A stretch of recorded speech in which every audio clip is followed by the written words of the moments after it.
Well, hello everybody, welcome to another video tutorial. My name is Peter Drakulic. In Blender, we have a variety of physics models for defining the behavior of the particle systems. So let me add a simple plane in my scene. As an emitter, I'm scaling it up quite a bit and I'm applying the scale. Alright, and now I'm going to give it the name default. Alright. Now, for this default plane, I'm heading over to the particle system button over here, and I'm assigning to it a new particle system. I'm giving to it the name default as well. Alright. I need to make some changes here. I need to set the number of particles to something like 300 maybe, the lifetime of the particles to something like 250, and the important thing now is that I need to switch from the classic Newtonian physics model, which would make the particles to behave pretty much like the real world objects, obeying the laws of gravity and things like that. I'm going to switch now to the keyed physics model here. Alright. Now, the last thing I want to change here is that I want to go to the display sub-panel here and maybe change the display, switch the display to something like cross so you can more easily see what's going on here. Alright. Now, you must have in mind, first of all, that in order for you to set up a keyed particle system, you've got to have at least two different emitters. At least two. You can have as many as you like, but at least two. So let's say that the default plane will be the first emitter. I need to add yet another emitter. Let's say yet another plane. So I'm adding my mesh plane, and very important, this new emitter must have its own particle system assigned to it. But we're going to modify this particle system, as you're going to see in just a moment. So, having selected the small plane here, to which I'm giving the name, by the way, key, from over here from the outliner panel, I'm heading over to the particle systems button, and I'm adding a new system. I'm assigning a new system, a particle system, to the key plane. Now I'm giving to it the name key. Alright. So now for this key particle system, very important, I need to assign a no physics attribute. I don't want for this particle system to have any physics. So I'm clicking on no here in the physics sub-panel. Also, you might not want to render the emitter, so you uncheck the emitter button. And you don't want to render any particles of this particle system. So again, from the render sub-panel, you select none.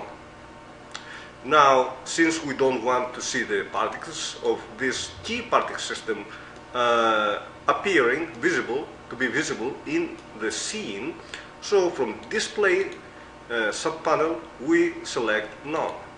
Alright, now we have set our secondary key particle system.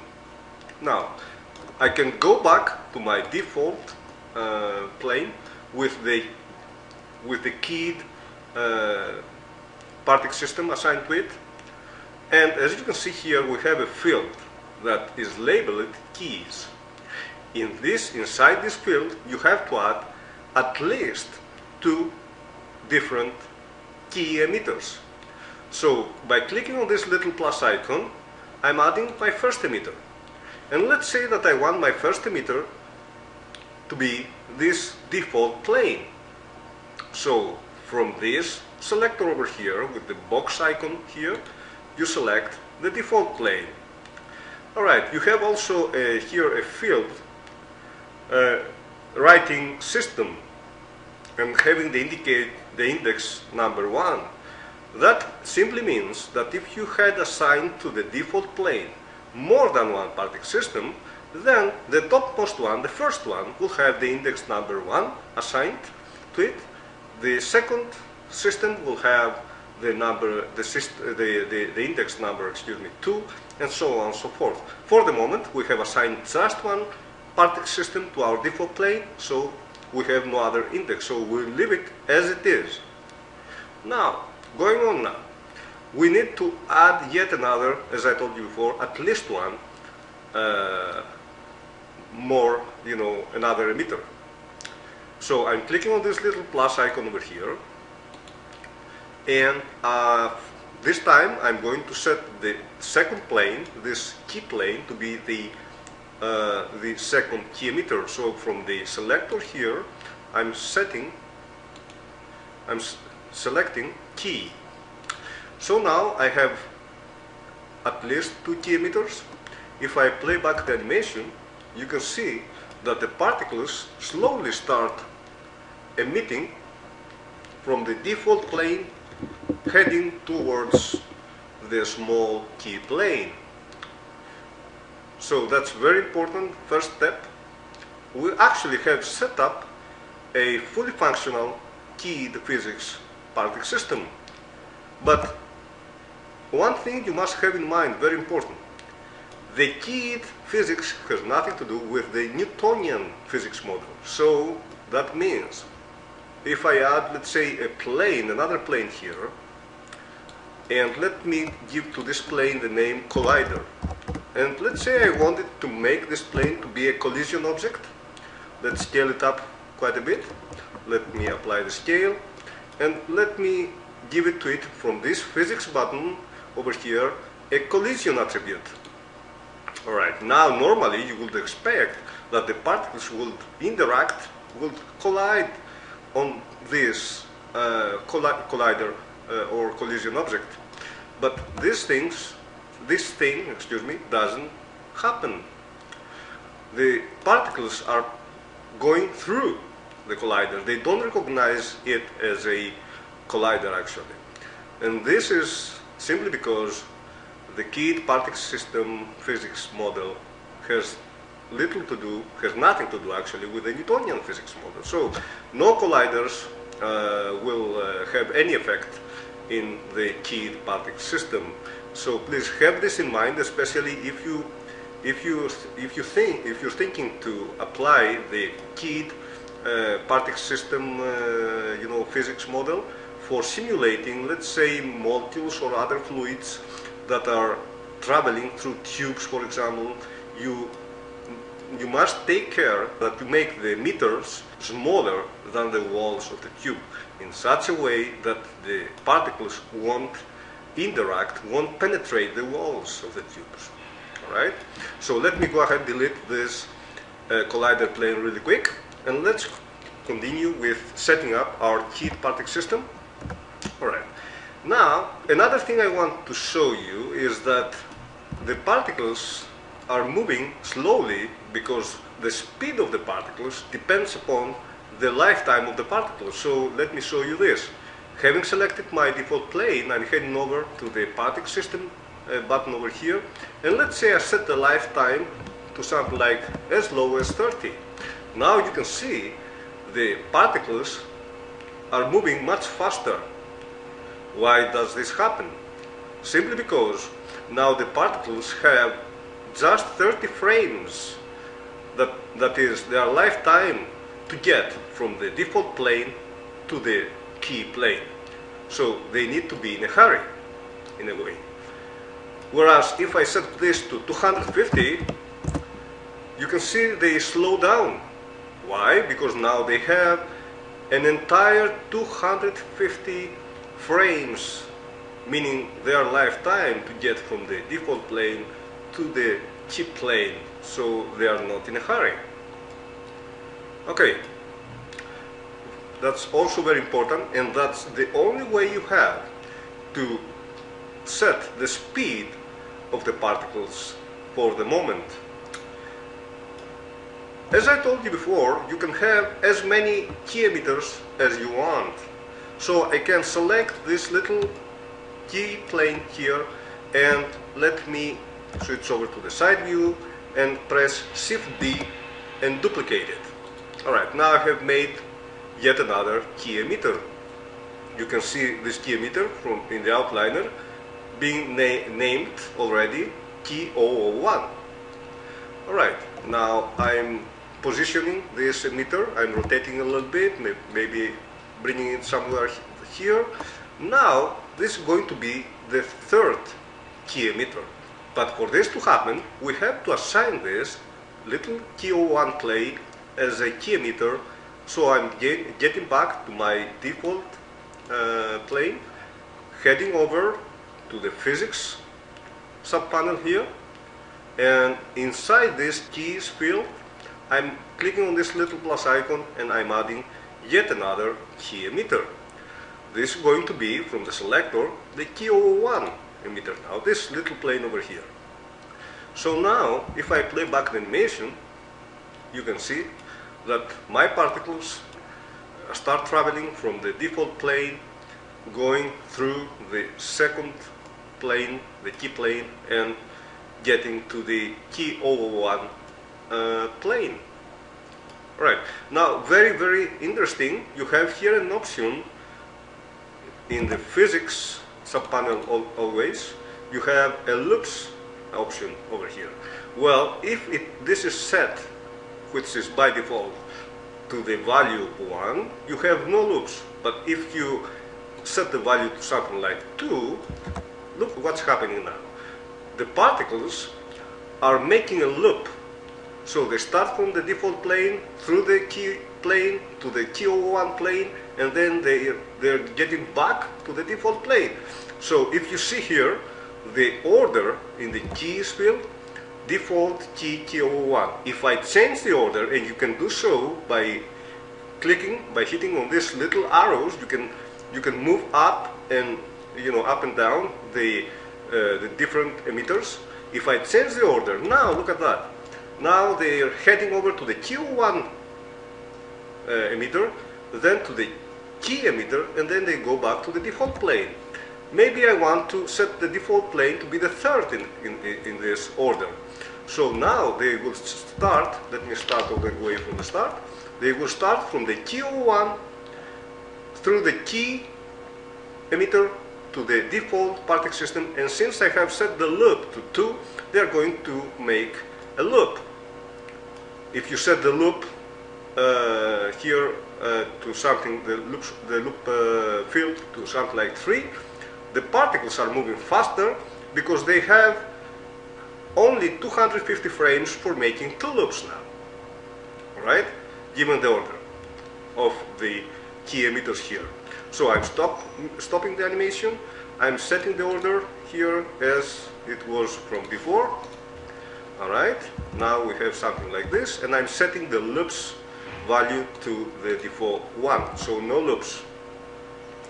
Alright, so that is something very interesting, I think, and also very important. As I told you before, you cannot affect for the moment the speed of the particles in any other way than by defining their lifetime. But you have an additional option, which is the use timing option. Well, if you click on this use timing button over here, then you have to set manually how fast the particles will travel through the planes, and I'm going to show you how. First of all, when you click on this use timing button, you can see 2 sliders here. Those sliders, the one labeled time and the other being labeled duration. Well, you can think of the time slider as being how much time the particles will need to spend from getting from the one plane, from the one emitter to the next one.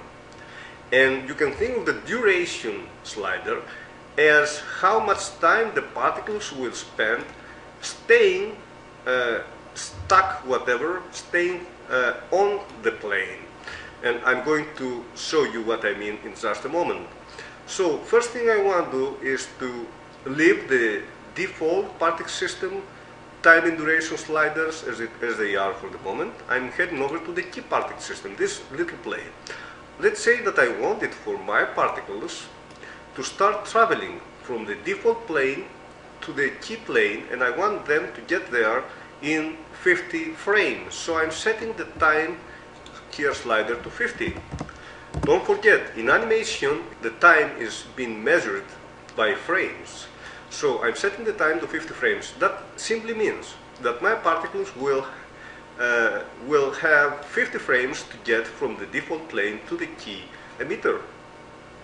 Now let me go to the key 01 particle system, and let's say that I wanted my particles to travel from the key plane emitter to the key 01 emitter in, let's say, 70 frames. Alright, now I'm setting the time here to 70. So now let me play back the animation. You can see now that my particles reach the key plane in 50 frames, and then they depart, if you prefer, for the second plane, Q1 plane, and they are covering the distance in 70 frames. So if I set this time slider to, let's say, something really high, 200 frames, let's say, look at that. Now my particles are reaching the key plane in 50 frames time, and then they have 200 frames to get from the key plane to the key 01 plane, which is a lot of time. So that's why they slow down here, okay? Alright, now another thing is the duration slider. The duration slider, you can make the particles to stay stuck on an emitter for a certain amount of time, and you can set this amount of time by the duration slider over here. Again, this time is measured in frames. Alright, now let's say that I wanted my particles to start moving from the default plane to the key plane. Then I want for them to stop there, to stay there on the key plane for, let's say, 50 frames. So I'm heading over to the key particle system, the corresponding system for the key plane, and I'm setting the duration to 50 frames. Now look what's going on here. The particles are moving to the key plane and they stop. You can see they don't move. So they stay there for about, each one of them stays there for exactly 50 frames, and then it continues the journey, its trip to the second Q01 plane. Once more, they're reaching the key plane. Each one of them stays there for exactly 50 frames. That's the duration. And then they start getting to the second plane. They continue their trip and they reach there, right, at 200 in 200 frames time. Okay, so I hope now it's more clear what those two sliders are for here. So I hope I've shown you how you can get some very interesting animations that can be easily controlled through keying, through adding keyframes to different emitters. You can have as many of them as you want. So for example, let's say that I want to duplicate this Q1 emitter, and I want to create yet another one here, rotate it, place it somewhere else, I mean rotate around the z-axis, for example, so we can make it a little bit more interesting. And now I need to add this new key emitter to my default planes keyed system. So I'm heading over to the default planes here, physics subpanel here, and I'm adding, as before, yet another particle system. I'm selecting from the pop-up menu here, pop-up list, I'm selecting key 02 this time, and let me uncheck the use timing for the moment.